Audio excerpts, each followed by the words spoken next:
ജാമുള്ള സ്ഥലത്ത് കൂടെയാണ്. ഇത്തരം വണ്ടികൾ നിരന്തരം പോയിക്കൊണ്ടിരിക്കുന്ന സ്ഥലത്താണ് ഈ ഡ്രെയിനേജ് ഇവിടെ പൊട്ടി നാശമായി നസൂലായി നിൽക്കുന്നത്. ഒരു വൻ ദുരന്തമാണ് ഇവിടെ ഒഴിവായത്. ഈ ഡ്രെയിനേജ് ഇന്നലെ ഒരു വണ്ടി പോയപ്പോൾ പൊട്ടിച്ചാടിയതാണ്. ഇത് കണ്ടില്ലേ? ഇത് ഭയങ്കര ഒരു വൻ അപകടം ഒഴിവായതാണ്. ആ വണ്ടിൻ്റെ ബാക്കിൽ വേറൊരു വണ്ടി ബസ് ഉണ്ടായിരുന്നു. അത് മറിഞ്ഞിക്കണേ അവസ്ഥ ആലോചിച്ച് നോക്കണേ. എന്താപ്പത്? ഇതാണ് പോലെ വർക്കിൻ്റെ അവസ്ഥ. കമ്പി മാത്രമേ ഉള്ളൂ, വേറെയുള്ള സാധനങ്ങളൊന്നുമില്ല. പുറത്ത് കാണുമ്പോൾ നല്ല കനമുണ്ട്. ഇത് കണ്ട ഇതിൻ്റെ കനം ഇതുണ്ടോ? ഇത്ര കനമുള്ളൂ. ഇതാണ് അവസ്ഥ. ഇത്തരം ജനങ്ങൾ തിങ്ങി പോണ റോഡാണ്. ഇതൊക്കെ എങ്ങനെ പോലെ വിസയിച്ചു പോവാ? നമസ്കാരം, തിരൂരങ്ങാടി ടുഡേ ന്യൂസ് അപ്ഡേറ്റിലേക്ക് സ്വാഗതം. സ്വർണ്ണവില കേട്ട് ഞെട്ടിയോ? എന്നാൽ എല്ലാവർക്കും സ്വർണ്ണം വാങ്ങാം. തൂബ ജ്വല്ലറി അവതരിപ്പിക്കുന്നു ലൈറ്റ് വെയ്റ്റ് കളക്ഷനുകൾ, അതിമനോഹരമായ ഡിസൈനുകൾ. 1 ഗ്രാം മുതൽ നെക്ലസുകൾ, ബ്രേസ്ലെറ്റുകൾ, റിങ്ങുകൾ, മിതമായ പണിക്കൂലിയും ആയുഷ്കാലം മെയിന്റനൻസ് സപ്പോർട്ടും. ഇനി എന്തിനു സ്വർണ്ണം വാങ്ങാൻ കാത്തിരിക്കണം? ചെമ്മാട് തൂബ ജ്വല്ലറിയുടെ ഷോറൂം ഉടൻ സന്ദർശിക്കൂ. വാർത്തകൾ വിശദമായി. കൊളപ്പുറത്ത് പുതിയ ദേശീയപാതയുടെ സർവീസ് റോഡിലെ ഡ്രൈനേജ് പൊട്ടി വൻ അപകടം ഒഴിവായി. വാഹനങ്ങൾ കടന്നു പോകുന്നതിനിടയിലാണ് ഡ്രൈനേജിന്റെ കോൺക്രീറ്റ് തകർന്നു വീണത്.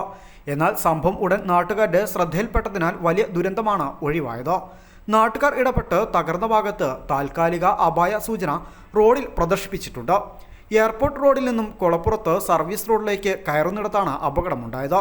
ഇന്നലെ രാത്രി 1 മണിയോടെയാണ് സംഭവം. ഭാരം കയറ്റി വന്ന ലോറി ഡ്രൈനേജിന് മുകളിലേക്ക് കയറിയതിനു പിന്നാലെ കോൺക്രീറ്റ് തകരുകയായിരുന്നു. തുടർന്ന് നാട്ടുകാർ എത്തിയാണ് ഡ്രൈനേജിലേക്ക് വീണ ലോറി മാറ്റിയത്. സംഭവത്തിൽ നാട്ടുകാർക്കിടയിൽ വലിയ അമർഷമുണ്ട്. ഉദ്ഘാടനത്തിന് മുന്നേ തന്നെ കോൺക്രീറ്റ് തകർന്നത് അധികൃതരുടെ അനാസ്ഥയും അശാസ്ത്രീയമായ നിർമ്മാണവുമാണെന്ന് നാട്ടുകാർ ആരോപിച്ചു. പ്രിയപ്പെട്ടവരെ, ഇത് കൊളപ്പുറം ഹൈവേയിൽ ഡ്രെയിനേജിൻ്റെ വർക്ക് നടക്കുന്ന കൊളപ്പുറം പള്ളിയുടെ മുന്നിൽ ഏകദേശം അറിയാം. ഇതിൽ കൂടെയാണ് ഇപ്പോൾ നമുക്കത് കക്കാട് ഭാഗത്തേക്ക് ഫുള്ളായിട്ട് ഇവിടെ അടച്ചിട്ടിരിക്കുകയാണ്. തൃശ്ശൂർ എറണാകുളത്ത് ഭാഗത്തേക്ക് പോകുമ്പോൾ ഒക്കെ അതിൽ കൂടെ വണ്ടി ചുറ്റിക്കാണ്ടാണ് പോവല്. ഇവിടെ നിന്നിട്ട് അടിയിൽ കൂടെ പോകണം. ഇവിടുത്തെ ഒരു സ്ഥിതി ഒന്ന് ആലോചിച്ച് നോക്കാനുണ്ട്. ഇതിപ്പോൾ KNRC വർക്ക് കഴിഞ്ഞ ഡ്രൈനേജിൻ്റെതാണ്. ഇതിൻ്റെ മേൽക്കൂടെയാണ് ഇവിടെ വണ്ടികൾ പോയിക്കൊണ്ടിരിക്കുന്നത്. വണ്ടികൾ വരാമെന്ന് പറഞ്ഞിട്ടുണ്ടോ? ഇതിപ്പോൾ ഇന്നലെ ഒരു വണ്ടി കയറിക്കാണ്ട് ഇത് പൊട്ടിയതാണ്. അപ്പോൾ എത്രത്തോളം ഇതിൻ്റെ സേഫ്റ്റി ഉണ്ട് എന്നുള്ളത് നമുക്കെല്ലാവർക്കും മനസ്സിലാക്കാം. ഇത് വേറെ ഒന്നും ഇതായതല്ല, ഒരു വണ്ടി കയറിയിട്ടാണ് ഇക്കൊല്ലത്തിലായിട്ടുള്ളത്. ഡ്രൈനേജിൻ്റെ മേൽക്കൂടെയാണ് നമ്മളെ വണ്ടികളൊക്കെ ഏകദേശമൊക്കെ നമ്മൾ പോവല്.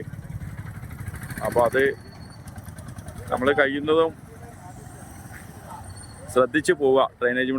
അതേസമയം ഡ്രൈനേജ് നിർമ്മാണത്തിലെ അപാകതയും അഴിമതിയും ജനങ്ങളുടെ ജീവൻ ഭീഷണിയായ ഇതുപോലത്തെ നിർമ്മാണങ്ങൾ പുനഃപരിശോധിക്കണമെന്ന് ആവശ്യപ്പെട്ട് കൊളപ്പുറം നാഷണൽ ഹൈവേ സമരസമിതി പ്രതിഷേധിച്ചു. എയർപോർട്ടിലേക്കടക്കം പോകുന്ന റോഡിൽ വലിയ ഗതാഗതക്കുരുക്ക് അനുഭവപ്പെടാറുണ്ട്. വലിയ തിരക്കുള്ള റോഡിലാണ് ഇപ്പോൾ ഡ്രൈനേജിൻ്റെ കോൺക്രീറ്റ് തകർന്നു വീണത്. വാഹനം ഡ്രൈനേജിന് മുകളിലേക്ക് കയറിയതിനെ തുടർന്നാണ് കോൺക്രീറ്റ് തകർന്നു വീണത്. നേരത്തെ കുളപ്പുറത്ത് അശാസ്ത്രീയമായ പാലം നിർമ്മിച്ചെന്ന് കാണിച്ച ദേശീയപാത സമരസമിതി രംഗത്തെത്തുകയും ഹൈക്കോടതിയിൽ കേസ് നടത്തിവരികയുമാണ്. പ്രദേശത്ത് നിലവിൽ സർവീസ് റോഡ് 2 വേ സംവിധാനമായാണ് പ്രവർത്തിക്കുന്നത്. അതിനാൽ തന്നെ പലപ്പോഴും വാഹനങ്ങൾ ഡ്രൈനേജിന് മുകളിലൂടെ കടന്നു പോകേണ്ട സ്ഥിതിയുമുണ്ട്. ഇതിനിടയിലാണ് ഡ്രൈനേജിൻ്റെ കോൺക്രീറ്റ് തകർന്നു വീണത്.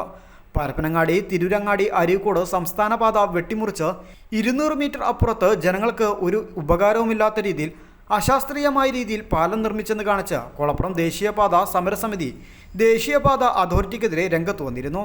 KNRCയുടെ അശാസ്ത്രീയമായ നിർമ്മാണമാണ് നിലവിലെ അപകടത്തിന് കാരണമെന്നും കോൺക്രീറ്റ് പാളികൾക്ക് കനം കുറവാണെന്നും സിമന്റ് കുറച്ചാണ് കോൺക്രീറ്റ് നിർമ്മിച്ചിട്ടുള്ളതെന്നും സമരസമിതി ഭാരവാഹികൾ പറഞ്ഞു.